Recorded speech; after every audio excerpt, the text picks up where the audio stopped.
Thank you. సభ్యులు టైంని కూడా దృష్టిలో పెట్టుకోవాలండి. మనకు 10 క్వశ్చన్లు ఉంటాయి, 1 అవర్లో పూర్తి చేయాలి.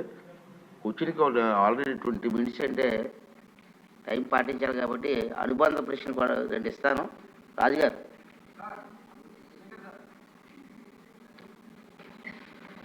శాసనసభాపతి గారికి ధన్యవాదాలు. నాకు సప్లిమెంటరీ అవకాశం ఇచ్చినందుకు.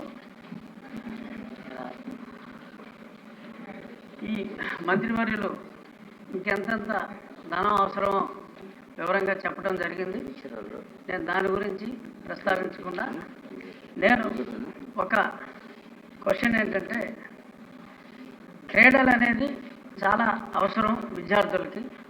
ప్రభుత్వ పాఠశాలల్లో నేను చాలా పాఠశాలల్ని సందర్శించడం జరిగింది గత 1 నెల రోజులుగా. మంచి ప్రాంగణాలు, 1 ఎకరం మొదలుకొని 5-6 ఎకరాల వరకు కూడా క్రీడా ప్రాంగణాలు ఉన్న జిల్లా పరిషత్ పాఠశాలలో నా నియోజకవర్గం, ఉండి నియోజకవర్గంలోనే సుమారు 35 ఉన్నాయి. సరైన ప్లే గ్రౌండ్స్ ఎక్కడా లేవు. సో కాబట్టి ఆ ప్లే గ్రౌండ్స్ క్రియేట్ చేసి పిల్లల్లో ఒక క్రీడా స్ఫూర్తి, అంతసేపు పరీక్షలు, మార్కులు రాకపోతే ఆత్మహత్యలు ఇటువంటివి కాకుండా ప్రతిరోజు ఫిజికల్ డైరెక్టర్స్ ఉన్నారు, వాళ్ళకి పని లేదు. సో ఫిజికల్ డైరెక్టర్స్ కూడా పని ఉండేలాగా క్రీడల్ని ప్రోత్సహించే మార్గం గౌరవనీయులైన మంత్రివర్యులు ఆలోచించే విధానం ఏమైనా ఉందా? ఈ విషయంలో నేను నా నియోజకవర్గంలో జన్మభూమి, చంద్రబాబు నాయుడు గారి జన్మభూమి స్ఫూర్తితో కొన్ని కార్యక్రమాలు చేపట్టడం జరిగింది. ప్రజలే ఆ ప్రాంగణాన్ని మంచి పర్యావరణం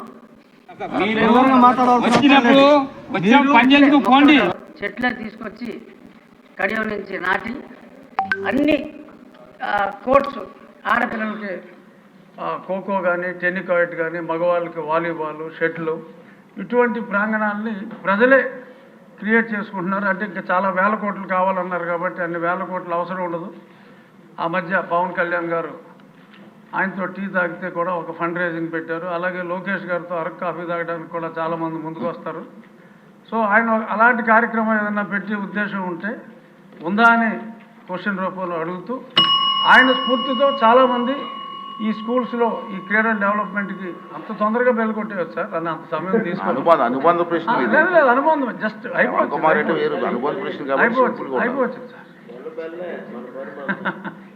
సో ఇటువంటి ఆలోచన చేస్తే లోకేష్ గారి స్ఫూర్తితో అన్ని ఊర్లలోనూ ఎటువంటి ధనం అవసరం లేకుండా వాళ్ళే చేసుకుంటారు. ఆ క్రీడా స్ఫూర్తి అనేది చాలా అవసరం కాబట్టి గౌరవనీయులైన మంత్రివర్యుల్ని ఆ దిశగా ఆలోచించమని కోరుకుంటూ మరొక్కసారి సమయం ఇచ్చినందుకు ధన్యవాదాలు. నరేంద్ర గారు.